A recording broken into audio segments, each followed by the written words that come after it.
Hello guys, welcome back to my channel. So today it's such a great day because I'll be making an unusual video. So today I'll be talking about strategies and materials you need to successfully pass USMLE Step 1. Now, I would first talk about the strategies before going into the materials you need. Now, number one strategy is get the right material. As long as you study with the right materials, you are definitely going to pass the exam. One of the reasons why students fail exams is because they are not studying with the right material. And in order to study with the right material, you need to make your research. Find people that have, written this exam and passed this exam. Find them and ask them, hey, doctor, please, what did you use to prepare for your step 1? What are the materials? What materials do you recommend? So by the time you ask 1 or 2 persons and they tell you the same type of material, then you know that you should go ahead and use those materials they recommended. So that's number one strategy. Number 2 strategy is you should be very, very dedicated to studying. Like, you have to study bomber to bomber, in the sense that you study today, you study tomorrow, you study the next day, you study the following day. Like, you have to always study. Like, there is nothing like, I'm going to not study today because I want to go for a wedding, or I want to go for a birthday party, or I want to go to the club. There is nothing like that, because USMLE is one of the hardest medical exams that ever exist in the whole wide world. It is very difficult, and because of the complexity of this exam, you have to also take it very serious. That is difficult doesn't mean that it's not doable. It is very doable. All you need to do is to be disciplined. So you have to try and be studying every day. So you can study with, maybe you can do 20 questions today. The next day you can do another 20 questions. Before you know it, you upgrade to 40 questions every day. Then you upgrade to 80 questions. Then you upgrade to 100 questions. So when you're starting, you might start slow because you are still, getting conversant with the whole materials and all of that. But by the time you get conversant with the material, you can now start increasing the number of questions you do every day.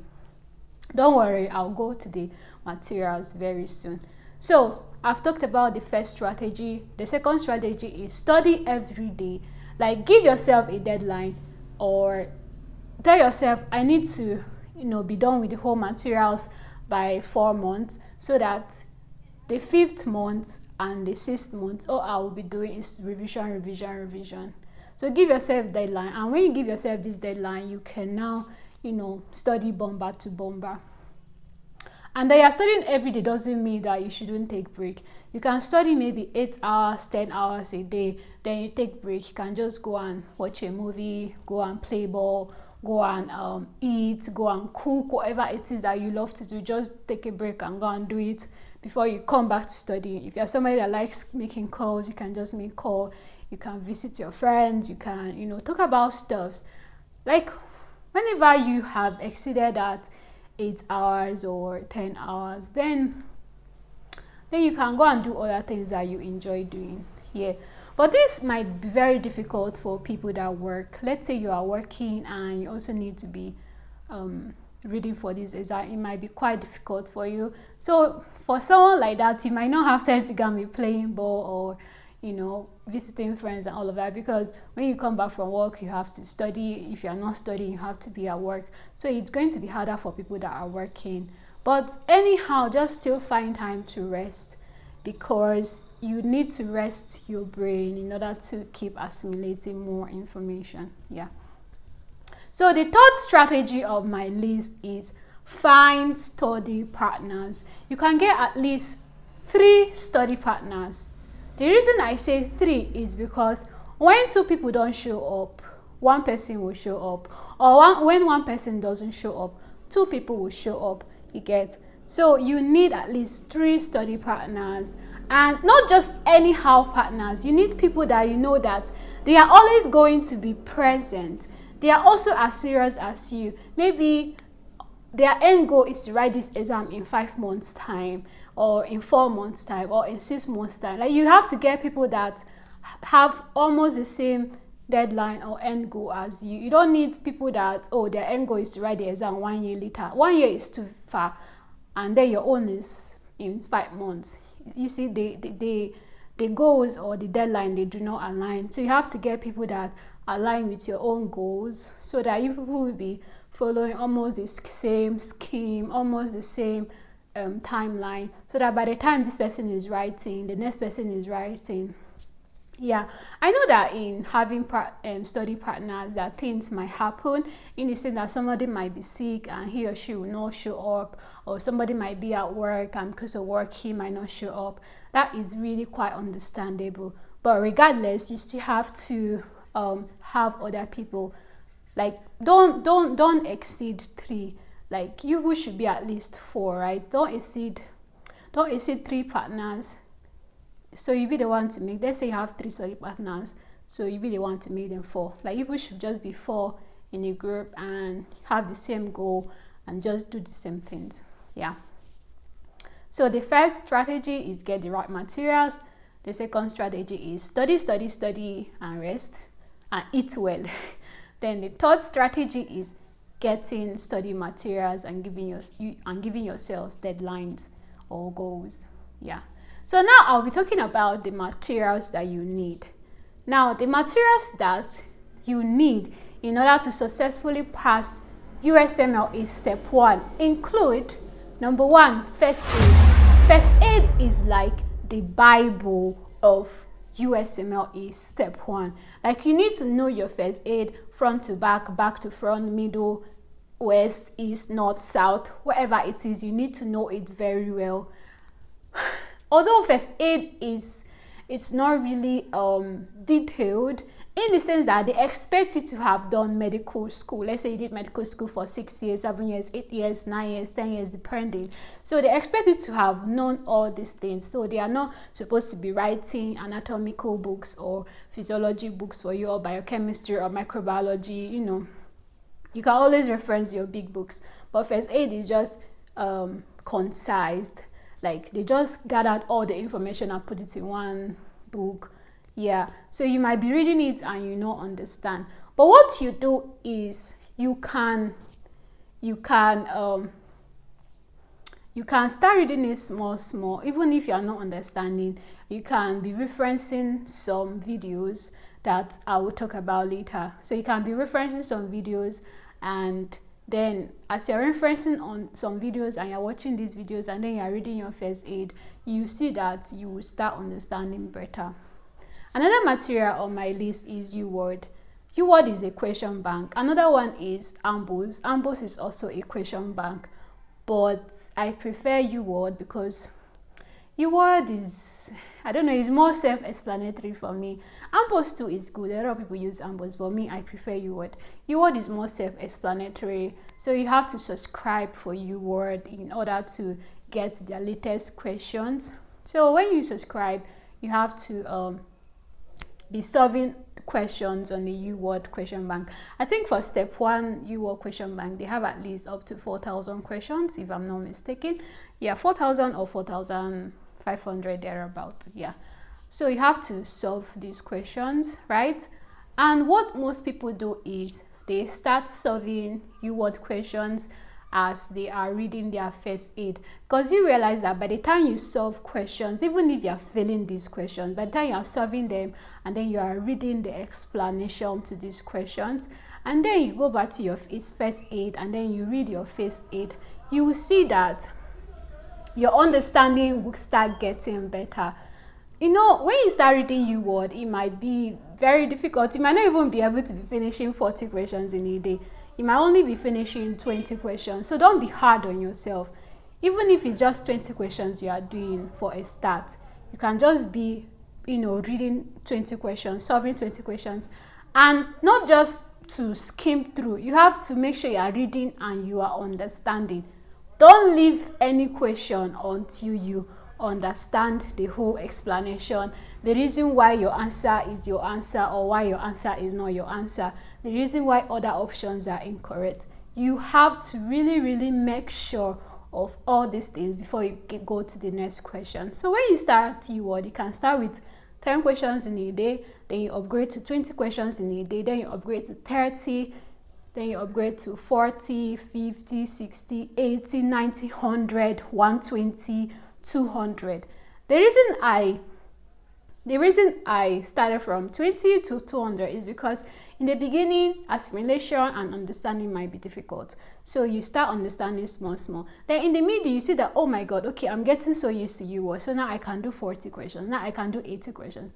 Before you know it, it'll be like, okay, now I'm doing revision. I don't have to be doing only 80 questions. I can now be doing 100, 120, 200 questions in a day because now I am doing what? Revision. So yeah. First aid, UWORLD question bank. Yeah.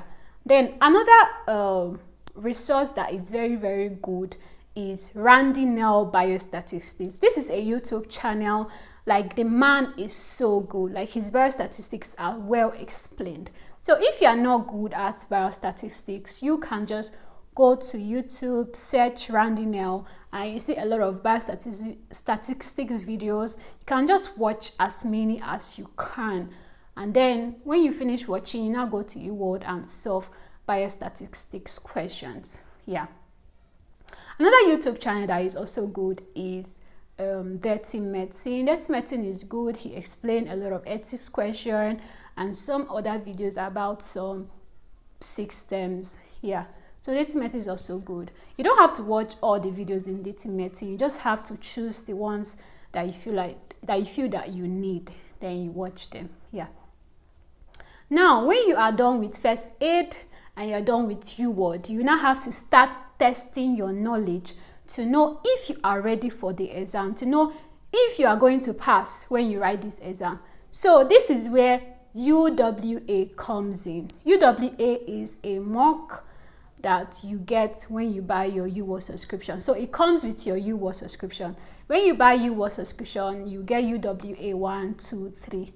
So you solve this, you time yourself and you solve these mocks, UWA mock. When you solve and then you see that you passed this exam, then you know that, okay, I am passing. That means I am almost ready or I am ready. Now, another mock that you also need to do is NBMEs. Now, for step 1, there are so many NBMEs, but I think you should, not that I think, you should do the most recent ones, and that include from 25 to 31. I heard that 32 is out now. I'm not so sure, but you have to make your own research. I'm sure of 25 to 31, so do the latest ones. And if 32 is out, you can also do NBME 32. Now, each of these NBME is $60, and a lot of you don't have $60 to be paying, especially if you are from an African country. You know how our currencies are. Let's say you're from Nigeria, you know how Naira is. So it's really difficult to be getting all these monies, right? So you can go to Telegram and look for some PDF files of these NBMEs. When you get the PDF files, the question and the answers, you have to time yourself. I think it's 200 questions for one form. Let's say you are doing form 25, you have 200 questions, so you are going to time yourself. So you have to give yourself 5 hours. You give yourself 5 hours to do the whole 200 questions. And don't deceive yourself, in the sense that you start for 1 hour, then you stop. You start another 1 hour, then you stop. No, don't do that. Do it 5 hours straight. You know, make sure that you follow the exam condition, that anxiety, that hotness of the seat, that sweating, that cracking of your head, your brain, everything. Just follow suit. And if you are able to get at least 70%, then you know that you are passing. Although passing is from 60%, but I I recommend people to be getting 70%. If you're able to get 70% and above, then you know that you're passing. So you have to do as many NBMEs forms as possible. You can do 25 to 31. If 32 is out, you can also do 32. Yeah, so if you can afford $60 for all of them, you can go to NBME website and buy it, and then you solve it on the website. But if you cannot afford it, then you have to look for some PDF files on Telegram, and then you can use the PDF files. Yeah, so I have talked about first aid. I've talked about the question bank, that's UWORLD or AMBOSS, and I recommend UWORLD. I've talked about the mocks, that's UWA mock, and the NBME mocks. And now I'm going to talk about some video channels. These videos are optional. You only do them if you feel that your medical knowledge is not so sharp. Yeah, that's where you can do these videos. But if your medical knowledge is sharp, then you don't have to do all these videos. So they are optional. So we have Kaplan videos. Like Kaplan did a lot of videos for different subjects like biochemistry, pharmacology, then the systems, cardiology, pulmonology, infectious disease, microbiology, and all those things.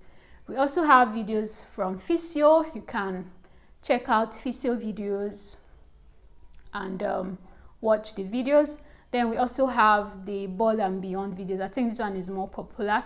You can also try and get the Board and Beyond videos and watch them in order to sharpen your knowledge. Yeah, another one is sketchy micro or sketchy pharmacology. So it just, just some random videos like explaining how you can easily remember all these microorganisms, viruses, bacteria, and all of that. Yeah, so I think I have really done a good job in explaining the strategies you need in passing step 1, and also the materials you need. If you are watching this video today and you have passed your USMLE Step 1 and you feel that there are other resource materials that I could have recommended that I didn't recommend, you can write them in the comment section. Hopefully it will help someone.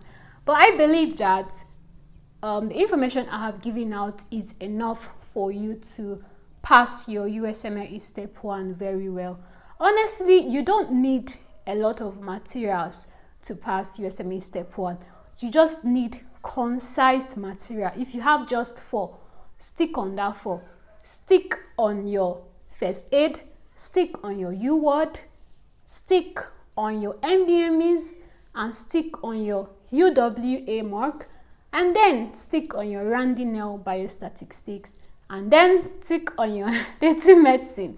So if you can stick on these materials, honestly, you are going to pass your exam with flying colors.